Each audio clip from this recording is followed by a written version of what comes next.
Hello everyone. To, Welcome to Integrated Medical Biochemistry with Dr. Bijaya. Today's topic is abnormal constituents in urine, part 4. Now, abnormal constituents of urine actually contain reducing sugars, ketone bodies, proteins, blood, bile salts, bile pigments. So, in this lecture series, we will discuss about the abnormal constituent, that is blood. So, whenever we do urine examination, we start with the gross appearance of the urine sample. The sample may be sent for microscopic examination and for biochemical examination. Today we will discuss briefly about the gross appearance and the biochemical examination of hematuria sample. So let us start with the gross appearance. This is the normal urine and this is the urine which shows different color. So the normal urine is transparent, it is straw colored and its appearance is clear, whereas the abnormal urine shows pinkish red color and though it is transparent. So let us start with the first test that we do. This is the only test we do to check the presence of blood in urine, and it is known as the Benzodine's test. For this we need 2 ml of patient sample, and with that to it we add 1 drop of Benzodine's reagent and 1 ml of hydrogen peroxide, and we mix the contents. Now the principle states that the blood releases peroxidase enzyme from the damaged RBCs, which react with hydrogen peroxide to liberate oxygen and benzidine. Now this leads to oxidation of benzidine, and this makes a bluish green color to the solution after the reaction is over. So if on carrying out the benzodine's test, the color of the solution is bluish green, then it indicates the presence of blood. And the clinical conditions in which the benzodine's test is positive are malignant hypertension, sickle cell anemia, coagulation abnormalities, and polycystic kidney diseases. Let us now look into some more details about the presence of blood in urine. So this is the benzodine's test, and after performing the benzodine, this is the benzodine reagent, and this is the test tube where the reaction has been carried out, and this is a bluish green color that has developed, which indicates the presence of benzodine.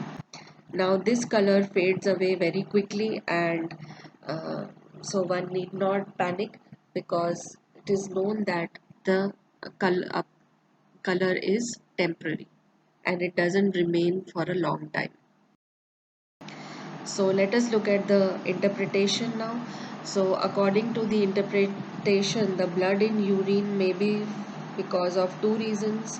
One is the gross hematuria and the other is the microscopic hematuria. The gross hematuria is where the urine color is visibly red, and it is very clear that there is hematuria. But in microscopic hematuria, the color change of the urine is not significant enough to be detected by the naked eye, so one needs to carry out certain tests. Now, in gross hematuria, the presence of blood in urine is broadly known as hematuria, and it may be gross or microscopic hematuria. So let us see the causes of gross hematuria. This is generally seen in reddish in color in gross hematuria, and this is observed in case of renal stones, malignancies, trauma, tuberculosis, and acute glomerulonephritis. Now, the microscopic hematuria, the blood is not visible to the naked eyes as I already told, and it is observed in malignancy, pyelonephritis, infarction, polycystic kidney disease, trauma, infection, cystitis, prostatitis, urethritis, stones and calculi. It may also be seen in trauma and heavy exercises. So now the next topic is, what is the difference between hemoglobin urea and myoglobin urea? So for that we need to define a few words such as hematuria. Hematuria by definition means presence of abnormal number of intact RBCs in urine. Hemoglobin urea means presence of free hemoglobin in urine as a result of intravascular hemolysis. A urine that is highly alkaline or has very low specific gravity can cause the RBCs to lyse and thus release their hemoglobin into the urine. On the other hand, myoglobin is defined as presence of myoglobin in urine, for example, in musculoskeletal trauma. So, if you are asked to differentiate between hematuria, hemoglobin urea, and myoglobin urea, you will now be able to easily address the question, because hematuria is the presence of intact RBCs, hemoglobin is the urea is the presence of lysed cells which release the hemoglobin into urine, whereas myoglobin urea is the presence of myoglobin in urine. Now these are a few questions. Differentiate between hematuria, hemoglobin urea and myoglobin urea. State the causes of hematuria. State changes that will be observed in the physical characteristics of urine sample from a patient having hematuria. So please like, share and subscribe to my channel, and do not forget to hit the bell icon. Thank you.